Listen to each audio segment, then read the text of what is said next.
జరిగినాయి. ఎవరినైనా ఎప్పుడైనా ప్రోటోకాల్ పరంగా ఎక్కడైనా ఆపడం జరిగిందా? ఒకసారి విశ్లేషించుకుంటే ఇప్పుడున్న కూటమి ప్రభుత్వం అనేది అర్థమవుతుంది. విజయవాడ నగర మేయరు ప్రథమ పౌరురాలు అంటారు.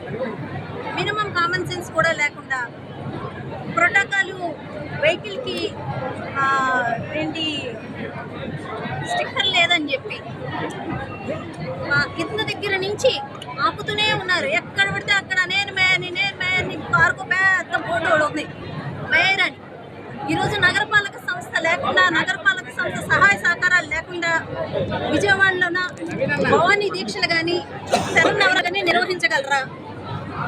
కార్పొరేషన్ తరఫున విషయంలో గవర్నమెంట్కి అనుకూలంగా ఈరోజు దసరా నవరాత్రులు రకంగా జరిగినాయి.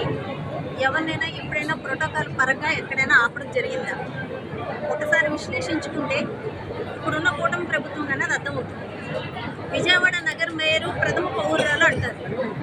మినిమం కామన్ సెన్స్ కూడా లేకుండా ప్రోటోకాల్ వెహికల్కి ఏంటి స్టిక్కర్ లేదని చెప్పి కింద దగ్గర నుంచి ఆపుతూనే ఉన్నారు. ఎక్కడ పడితే అక్కడ నేను మేయర్ని కారుకు పెద్ద బోర్డు ఉంది మేయర్ అని. ఈరోజు నగరపాలక సంస్థ లేకుండా, నగరపాలక సంస్థ సహాయ సహకారాలు లేకుండా విజయవాడలోన భవానీ దీక్షలు కానీ శరన్నవర కానీ నిర్వహించగలరా? కార్పొరేషన్ తరఫున